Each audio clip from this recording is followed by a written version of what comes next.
Yeah, I think there's a lot of different things. Obviously I'm very excited about it and excited to get back. But I still think right now I'm focused on the Peach Bowl, and there's a lot to accomplish with this team. So I think right now that's really where my main focus is. But I'm definitely excited about it. There's a lot of things that went into it.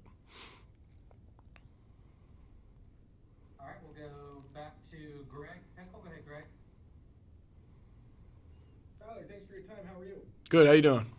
I'm well, thank you. Hey, what was your reasoning for putting it out when you did? Obviously, you're down here and you're at practice and everything else, but was there any specific meaning to you in terms of when you put that statement out as you guys were getting ready for this game? No, I don't think there was really any deeper meaning behind it. It was really just kind of when I've had the decision made and got it all communicated and stuff. So it was really nothing special with that. All right, take our next question from Tyler Comas. Go ahead, Tyler. Appreciate the time, man. Just we always hear about the Ole Miss offense, but what kind of sticks out to you on film about Ole Miss's defense? Yeah, I think some that they have is just kind of talent in all different places. It's not like one spot that really stands out. It's a lot of good players on that side of the ball that are talented and then also play with great effort. So I think when you put those two things together, it's a tough matchup. So we're excited about it, and it should be a good matchup. All right, let's go back to Ali Barubi. Go ahead, Ali. Hey Tyler, how are you? Good. How you doing? Good. This is another top 10 team for Penn State. You've been a part of a couple here. To be playing in the Peach Bowl, a prestigious bowl game, New Year's Six, how much does this prepare you guys year in and year out for the competition you're going to face in the Big Ten? And also, if this is next year, 12-team playoff, this is kind of right where you want to be in that conversation. How much pride do you take in playing at this level and continuing that year in and year out? Yeah, I think we take a lot of pride in it as a program. Just being able to play, like you said, in games like these that are very, very prestigious and have a lot of meaning to them. And I know we don't take it lightly. And like you said, it can be a good preparation tool for some younger guys who maybe didn't play as much during the season, getting to play in a big game like this, and then just everybody getting another set of reps under their belt and in front of a crowd like this and a stage like this will be really important for the upcoming years. All right, let's go back to John Patishon. Go ahead, John. Hey Tyler, going back to the announcement, when you did make the announcement, you said that you were looking forward to competing in the Peach Bowl with a team that you love and respect. What is it about this team that makes you say that? Yeah, I think it's just really it starts with the guys and just what we do every day and every day in and out is I work with them, I work hard with them, I sweat with them. We're ups and downs, the hardships and the good things. So just being able to play in one more game with this team and spend the time with them is really special to me, and it's important that I got down here. All right, take our next question from Mark Brennan with Lions 247. Go ahead, Mark. Hey Tyler, how much have you gotten to know Andy Kotelnicki so far, and what could you tell us about him kind of personality-wise? Thanks. Yeah, I think, obviously it's really just, like you said, getting to know him. It's not really football stuff yet, but, I mean, I think he's fit well with the guys. We're starting to get to know him more and more just because, it's like probably his third week he's been around or however long he's been here. So really just being able to talk to him from a non-football standpoint, just get that comfortability and, just get more familiar with him so that when it is time to do football stuff, we'll be working well together. So it's been good. All right, we're going to take two more for Tyler. Let's go next to Megan Hall. Go ahead, Megan. Hey, Tyler, good to see you. I wanted to ask you, obviously you've had quite a bit on your plate for the last couple of days making your decision and this Peach Bowl, but what did you say to yourself in the quiet moments when you had, some time to reflect on everything that's happened? Yeah, I think really it's just kind of it does come down to what I wanted to do and what makes me happy in the moment and what was best for me. So that was kind of the thought process, and then just trying to stay focused on the Peach Bowl, knowing we still had a big game to play. So it went well, and I think it all worked out. Thank you. All right, and last question for Tyler from Seth Engel. Go ahead, Seth. Hey Tyler, I noticed on your Instagram post when you announced that Pat Fryer moved, said something about the touchdown record for tight ends. I think you're 6 away from reaching the mark. What's your relationship like with the other tight ends who have kind of come through, and what would it mean to potentially break that record next year?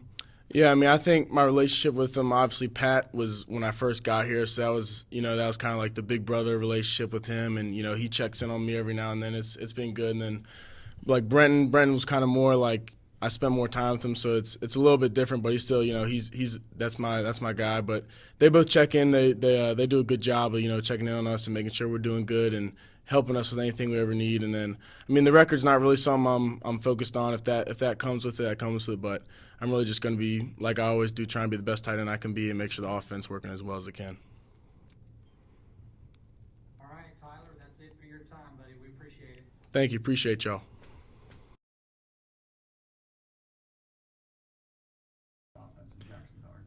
Yeah, what I learned about them is they're explosive and they move fast. They run, they do hurry up plays. And then what stands out to me is they have 3 great receivers we watch. From every receiver top to bottom, they're great players. They can make plays, and the stats show that, and the film shows that as well. And then their running back, to me, I have much respect to him. He's a great running back. Runs very hard. He makes plays. And then their quarterback. So from top to bottom, overall, the whole offense, to me, I have much respect for them. They're a great offense. I'm looking forward to playing against a great offense like Ole Miss. Allie, let's go back to you. You're next. Hey, KJ, how are you? I'm doing good. How you doing? Good. Bowls are a lot of work, but they're also a lot of fun. What has it been like so far in Atlanta? Getting a chance to really spend probably the most time you'll ever see your teammates ever, but what has this been like for you getting to experience the Peach Bowl in a different city here? Yeah, it's great. It's been great, and lately this year, my big thing has been not taking this time for granted. You'll never get it back with your guys. So, even if we're not doing the most fun thing around here, just being around them for this amount of time, and you never get this time back. So that's been my main thing, and spending time with them, talking to some teammates that I don't talk to as much. We're around each other, getting to know them more and what they're into and things like that. So it's been great. Just kind of, a couple of days we got get away from football, not just focusing on football, being able to get away from that and spend time with teammates. So that's been amazing to me. All right, let's go next to Mark Brennan. Go ahead, Mark. Sorry, I had to unmute myself. KJ, obviously, you're playing under Dex at his position, but what's it like for you to see him get a crack at being the interim DC, and has he changed at all in that role, or is he still the same old Dex that you know and love? Yeah, it's been great, being around Dex all the time, and him having the opportunity to do that has been great, and playing under him has been great. So he's still the same Dex. Nothing to change Dex. He's always going to be him, and that's the perfect way to go about it for him, because him being himself is the best thing you could possibly be. So it's been great with him, playing under him and things like that. So it's going to be real fun going to the game, going throughout these weeks, and having the opportunity to be coached by him, just like that as the interim D coordinator. All right, let's go back to Seth Engel. Go ahead, Seth. Hey, KJ, now that you've had, about a week with Tom Allen, what are your initial impressions of him? What should we know about him? What kind of guy is he? How's his personality? Yeah, he's a great guy. I talked to Tom Allen a couple of times. He brings the energy. That's the main thing I've gotten from him when we talk and when I see him interacting and things like that. He brings the energy. That's what you got to have on defense, is that energy and that juice. So seeing that he has that to him, it's just like I'm looking forward to seeing what learning and getting to know him more and seeing what else he has to bring to the table. So what I've seen lately, I've been I'm very excited to see being able to be coached by him next year. We'll try to get a few more for Kevin. Let's go to Daniel Gallen next. Go ahead, Daniel. Thanks for your time today, KJ. Of course, thank you. A lot of people talk about bowl practice as it can be a pretty good springboard going into next season. Who are some of the younger guys, not only in the safety room but on the defense, that you think can really benefit from these 15 practices that you guys get? Sure. I could sit here all day and name probably from every position room, but I talk about this. The secondary. That's the main thing I know about. So I'll stay in the secondary. Corners. I start with corners. Obviously safeties. You got King Mack, Dakari Nelson. Those two, great players. I'm looking forward to see that, their future and everything. But that they're very mature for their age. They make plays that you'd be so shocked that a young guy like them are making, and they react in certain situations. And then for the corners, I say, we talk about freshmen, Zion Tracy and Elliott Washington. That to me, they're freak athletes, and they haven't showcased what they are, but I've seen so much from them. And I'm excited for them to be able to get the opportunity to put it in front of the team, and maybe even in the game. But they're great players, and I'm glad they're finally getting more reps in practice and things like that. So being able to get that confidence, that, and then right now is the best time for them, because I say in relation to them, around this time was the time when I was getting more reps in practice and things. I think that's what allowed me to come out and feel comfortable this year. So for them, being able to see them get the same opportunity and same kind of jump and push and confidence, I'm just, I'm excited for them, and I just, I wish the best for them.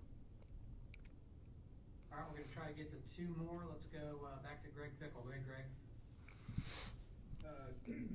KJ, thanks for your time. Obviously, Kalen came out and said he was going to the bowl game, or I'm sorry, going to the NFL rather, but still playing in the bowl game. As a member of that secondary, what does it mean for you? Not just him, but all these guys that have NFL aspirations to still come and play with you, with your teammates, with this team one final time in this game. Yeah, it's great. Like I said, I cherish the times with my guys. I never judge whether they do or don't, choose to play or not. But when you do get the opportunity to play with them again, you don't take that for granted. One more game with your brother, you may never play with him or whoever it is again. You can't take that for granted. Just go out there and have fun, and we're gonna make sure we have the most fun with him, and send him out on a great note. So that's the main thing. Just never taking it for granted and enjoying your time that you have with your brother and being able to play with him, because you never know if you'll get that time again. So that's my main thing, how I'm going about it. Just being able to go out there and have fun with him, and finish the right way. All right, we'll take the last question from Megan Hall. Go ahead, Megan. Hey, KJ, good to see you. Good to see you too. Wanted to ask you. Obviously, I saw through the back half of the season you really blossomed. It seemed like you were finding yourself, finding who you are as a player. But just wanted to ask you, what did you learn about yourself when you were off the field? Pretty much off the field, just learning. I was very hard on myself earlier in the season, and I was trying to be perfect and things like that, and didn't think messing up was a part of the game. Like that was my main thing. Like I couldn't mess up, but as I went through, kept going through the season, and I'm learning that that's a part of the game, and that's what's going to allow me to be able to go in the game comfortable and confident, make certain plays. Like you have to see it in practice, or going around, it has to happen to you for you to learn.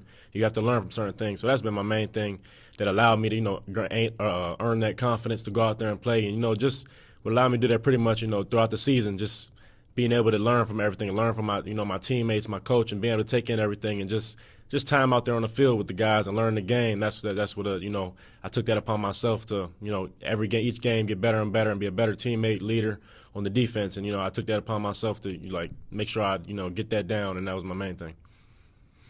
Awesome, thank you. Thank you.